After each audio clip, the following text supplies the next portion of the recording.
Hey guys, Blitarts here, checking out the new Tier 7 German tank destroyer. It's got a 12.8 centimeter Canon 40, 4.35 rate of fire, 231 average pen, 490 alpha. That's really great alpha for a tank like this. Great accuracy. It's got 0.36 accuracy. Aim time leaves a little bit to be desired. It's got 2.5, so give it time to aim. But I really enjoy the accuracy on this thing. 850 hit points. Engine power is pretty slow. On one Al Haluf map, I was only getting like 17 kilometers an hour. Only 15 rounds on this thing. This thing can only hold 15 rounds, so use your shots wisely. I got around 7 hits, I believe, last game, and I did around 2,100 damage for 6 to 7 hits.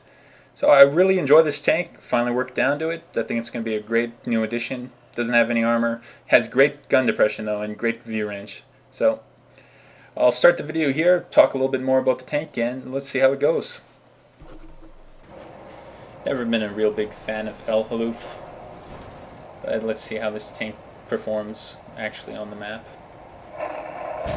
I tend to do these things post-commentary. After the match is complete, I usually just fire up fraps and record everything.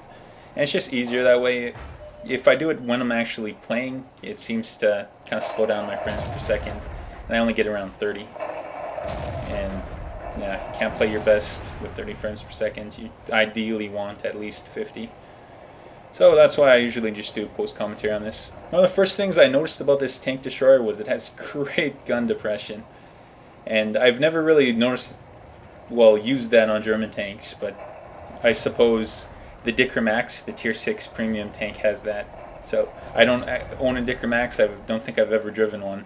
So I wasn't used to that awesome gun depression this thing can get.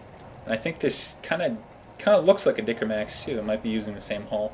I'm not too sure. I would have to check later. But it does have an amazing gun. I think about Al Haluf that I don't like. I never really know where to go with my tanks, and I'm always kind of all over the place. I was thinking of going down the left, and then I reconsidered and noticed that our right was a little weak. I think we only had like 2 higher tier tanks, 1 tier 5, so it seemed like a better idea to go over here.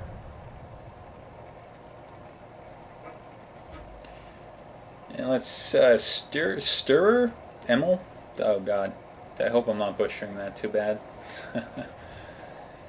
And with this gun depression, it really lets you use some of these areas really good. I know people try to come up the hill. If you have a bad gun depression German tank, you usually have trouble preventing them from actually climbing the hill. But with this tank, it's not too much of a problem. You just need to watch out for those stray arty shots, as you guys can see here. Trying to get the E25. This can always be a pain. Snuck a little cheap shot in up on this T29. I think he tried to hit me, but he ended up missing me. Let's see if I can get a shot on him. If I did get a shot. Yeah, I did. Just got him right in the hull. See, yeah, he fired at me, but he missed me. And I just took my shot, got away. Got the gun depression to hit him. Looks like he didn't have too much shots on me, and Artie was either going for the E25 or still going for me. But either way, he missed whoever he was going for. It's slow, it doesn't turn too quickly, but it packs a powerful punch, and that's what I like about it. It's got great accuracy too. You just need to watch the aim times. Sometimes you can take snapshots with it. I'd take snapshots with it just because of the 0.34 accuracy. I believe it's possible to hit. You don't always have to wait for the aim time, and the aim time is a little high for this tank.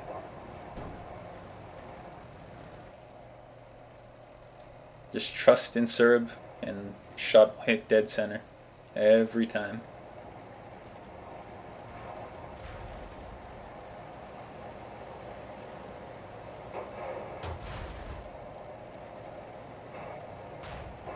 I think I chose this rock face too, just because it was a good place to hide against potential arty. Might have got hit by the arc from the whatever artillery's out there, the M12, I believe. I took down this E25 trying to climb. He did get me with 2 good pings, but he's facing off against a tank with heavy alpha. Doesn't really want to go toe-to-toe with me, and that's what ended up happening to him, just because he thought he could kind of trade shots with me. If I was him, I would have just ran. Like, I don't trade shots with high alpha tanks like that. Yeah, Su-122. Especially not in a fast-firing small tank like that. Really, the bigger tanks can just peek out, take a shot at you, peek out again, take another shot at you. And even if you have fast rate of fire, you're not really going to be able to keep up with the high alpha damage. And it really showed that guy what happens when you try to do that. So yeah, so far, I've only tried this tank a few battles, but I really like it, and I think it's definitely going to be one of the new additions to my garage. A permanent addition. Usually, I only keep the tanks that I really like, and it depends on, I think it's going to perform even better on the live server. So it's one of those tanks that I think I'll be keeping permanently in my garage come live server. There's a lot of these new German tank destroyers that I actually really enjoy. The higher tier ones for sure, the tier 8, tier 9. Tier 9 was pretty fun. And if I had to put them in order, I'd say good shot on this guy, even though the reticule wasn't named all the way. If I had to put them in order, I'd say tier 8's my favorite. Before I throw the tier 7 into the entire equation, I'll just list my top 3 right now. Tier 8, tier 10, tier 9. That'd be the order. And tier 7 really would probably be second before the tier 9, if I rectified that list. So yeah, it's a really great tank. I think it's going to be awesome come live server. Thanks a lot for watching, guys.